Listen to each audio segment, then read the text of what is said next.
The 5.3 magnitude earthquake near Iran's Bushehr nuclear plant should not be seen merely as a geological incident recorded on a seismograph. It must be understood as a political wake up call that exposes how deeply fear, power, and strategic rivalry are embedded into modern global life. When the ground shakes near a nuclear facility, the immediate public reaction is not limited to concern for safety.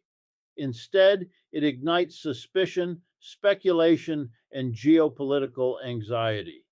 People begin to ask whether this was an accident of nature or a consequence of human activity.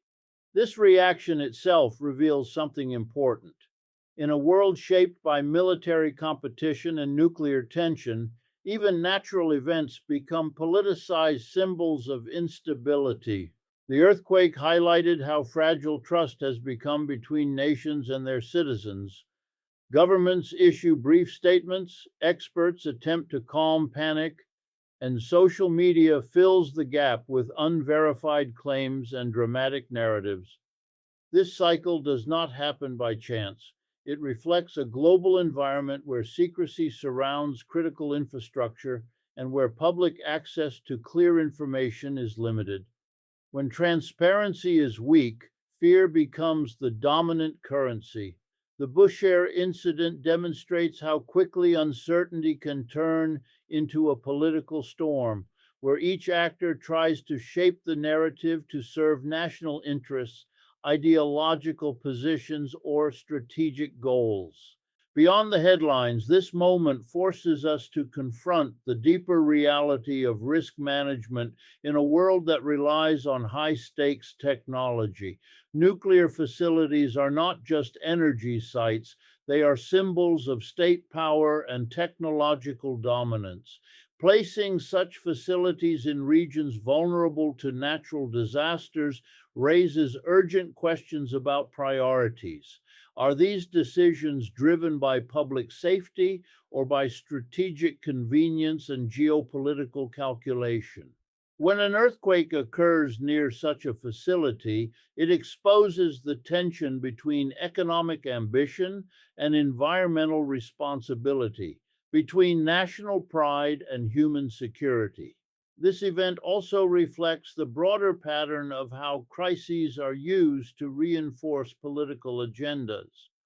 A single tremor becomes an opportunity for rival states to strengthen their rhetoric, justify military preparedness, and expand surveillance or pressure campaigns instead of encouraging cooperation and shared safety measures.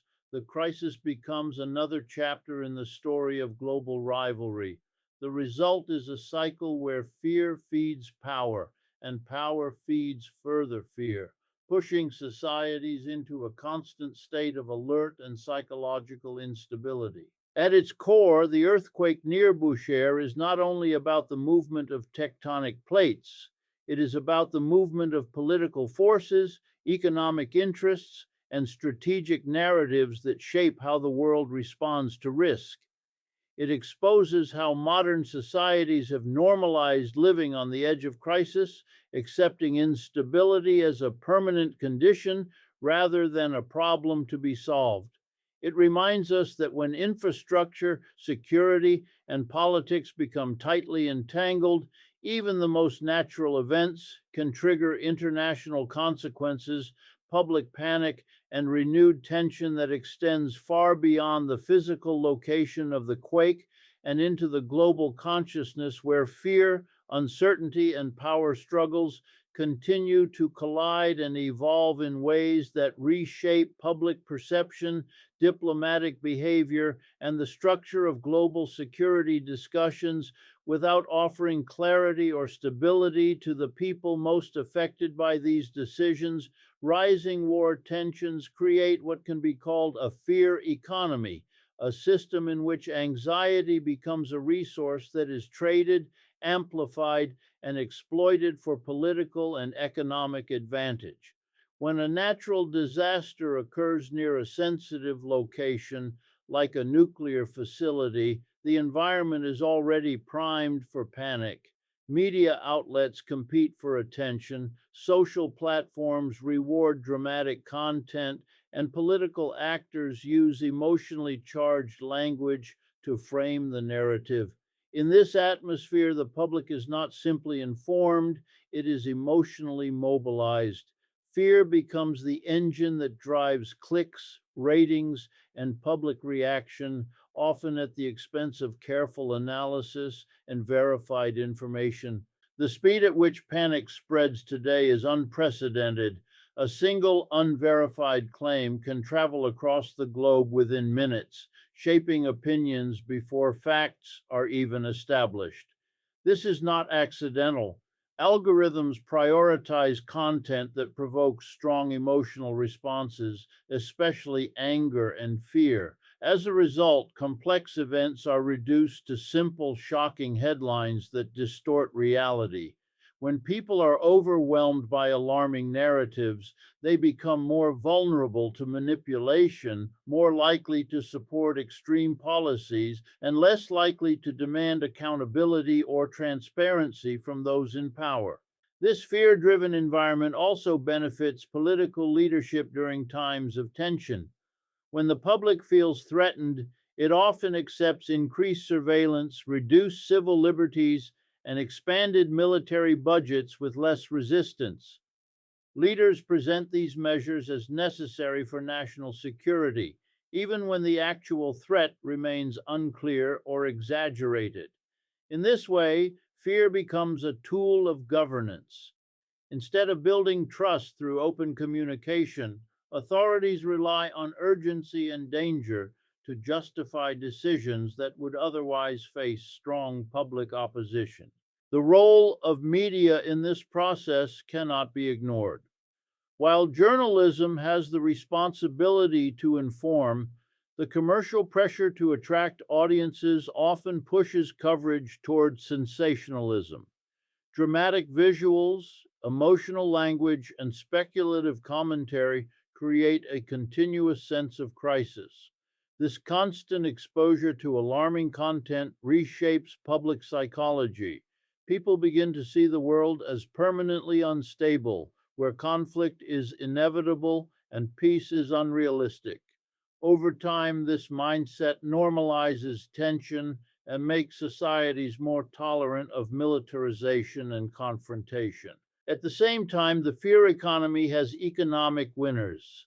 Defense contractors, security technology firms, and private intelligence companies benefit from heightened global anxiety.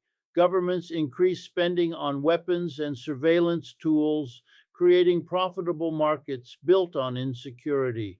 This creates a dangerous incentive structure where stability becomes less profitable than conflict and calm becomes less valuable than crisis.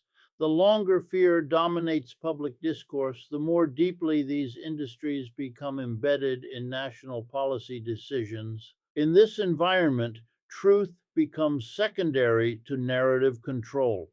Facts are filtered through political interests, ideological agendas, and media competition. What the public receives is not always reality, but a version of reality shaped to provoke reaction rather than understanding.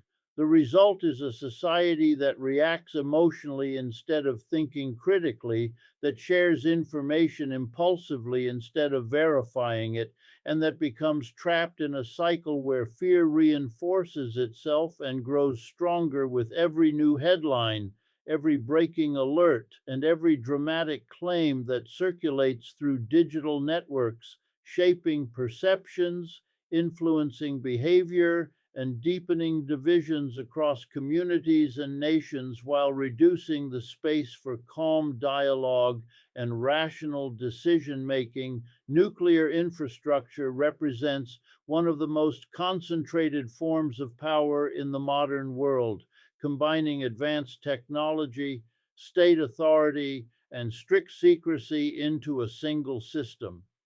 When a country invests in nuclear facilities, it is not simply building an energy plant or a research center. It is constructing an institution that requires centralized control, specialized knowledge, and heavy security. This concentration of authority often shifts decision making away from the public and into the hands of a small group of political leaders, military planners, and technical elites. As a result, ordinary citizens are rarely included in meaningful discussions about safety, environmental impact, or long term consequences. The promise of nuclear development is often presented as progress and modernization. Governments highlight energy independence, technological advancement, and national pride. However, behind these narratives lies a reality of limited transparency. Information about operations, risks, and emergency preparedness is frequently classified or tightly managed. This lack of openness creates a gap between those who control the infrastructure and those who live near it.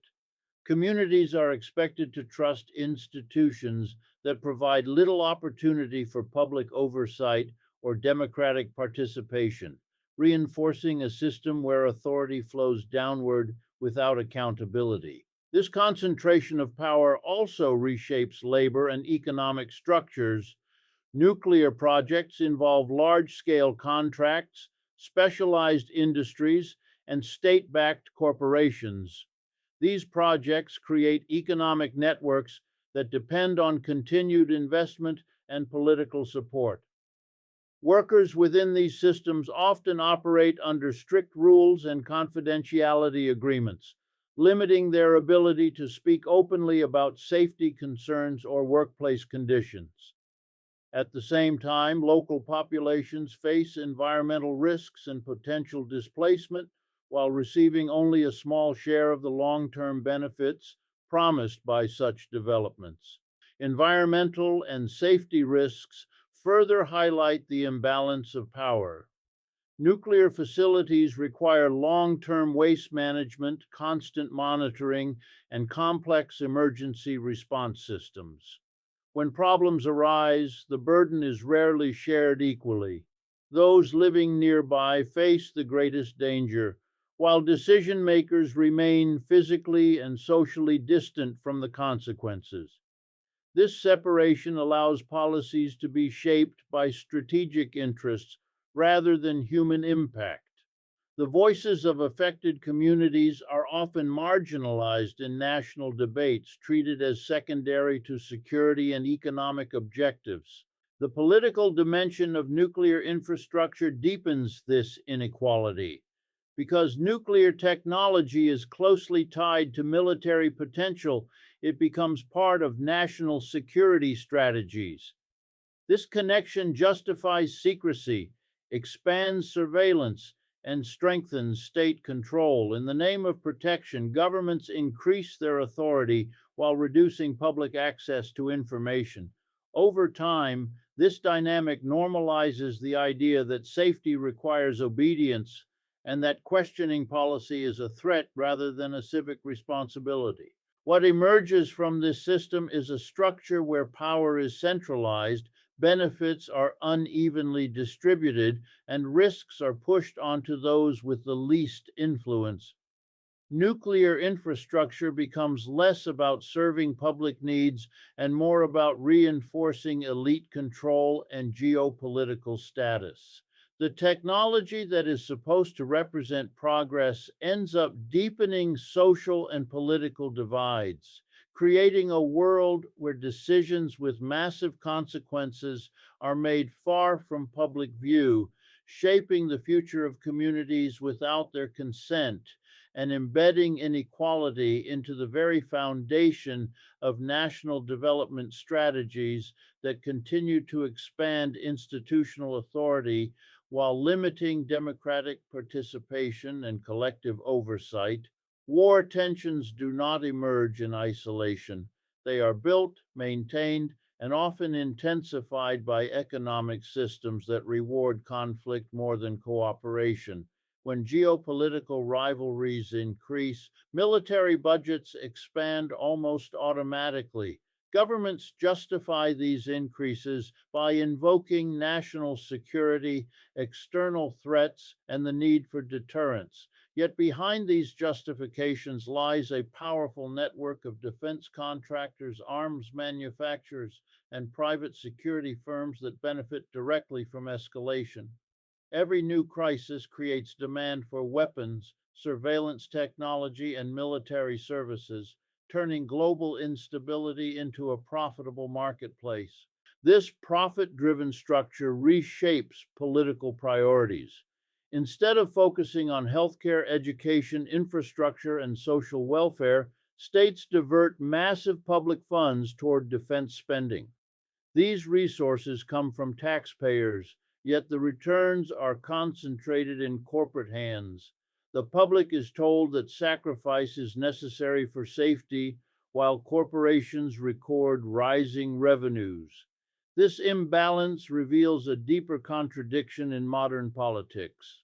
The promise of protection is used to justify economic decisions that increase inequality and reduce investment in human development. Sanctions and economic pressure campaigns further demonstrate how war tensions operate as economic tools. While presented as peaceful alternatives to military action, sanctions often harm ordinary citizens more than political elites. Inflation rises, basic goods become expensive, and employment opportunities decline. Meanwhile, those with access to global financial networks and political connections find ways to adapt and profit. This creates a situation where the burden of geopolitical conflict falls disproportionately on working families and vulnerable communities, deepening social frustration and economic instability. The global arms trade also plays a central role in sustaining conflict. Weapons do not disappear after being sold. They circulate through regions, fueling long term instability and violence. Countries become dependent on military imports and alliances, locking them into strategic relationships that limit independent decision making. Once this system is in place, peace becomes economically inconvenient. Stability threatens profit margins, while ongoing tension guarantees continuous demand for military production and technological upgrades. Media and political rhetoric reinforce this cycle by normalizing the language of confrontation. Terms like deterrence, defense readiness, and strategic dominance become part of everyday discourse. Over time, societies begin to accept militarization as normal and inevitable. Young generations grow up in a world where war preparedness is presented as responsible governance, and questioning military spending is portrayed as weakness. This cultural shift strengthens the economic interests behind conflict by ensuring public support or at least passive acceptance. The result is a global system where war tension is not simply a reaction to danger, but a business model embedded in political decision making. Conflict becomes a tool for maintaining power, influencing markets, and controlling populations through fear and urgency. As long as economic incentives reward instability, efforts toward genuine peace will remain limited and fragile, trapped within a structure that prioritizes profit over people, strategic advantage over human security, and short term gains over long term global stability, while continuously reinforcing patterns of inequality, dependency, and militarized thinking across nations and regions, shaping the future of international relations through economic interests rather than shared human values. True security is often described in terms of military strength, border control, and technological dominance, but this narrow definition ignores the deeper foundations of stability. Real security is built on trust, cooperation, and the ability of societies to meet the basic needs of their people. When nations prioritize weapons over welfare, they create a fragile form of safety that depends on constant vigilance and fear. This approach does not eliminate threats, it multiplies them by encouraging rivalry, suspicion, and arms races that drain resources and increase the risk of confrontation. International cooperation offers a different path. When countries share information, coordinate disaster response, and establish transparent agreements, they reduce uncertainty and prevent misunderstandings from turning into conflicts. Cooperative frameworks allow nations to address common challenges such as climate change, public health crises, and energy security. These issues cannot be solved by missiles or military alliances. They require collective action and long term planning. By investing in diplomacy and multilateral institutions, states create systems that manage conflict through dialogue rather than force. Transparency and accountability are central to this alternative model of security. When governments operate openly and allow public oversight, trust grows between citizens and institutions. People are more likely to support policies when they understand the reasoning behind them and can participate in decision making processes. This democratic involvement reduces the space for corruption, secrecy, and abuse of power. It also strengthens social cohesion, making societies more resilient in times of crisis.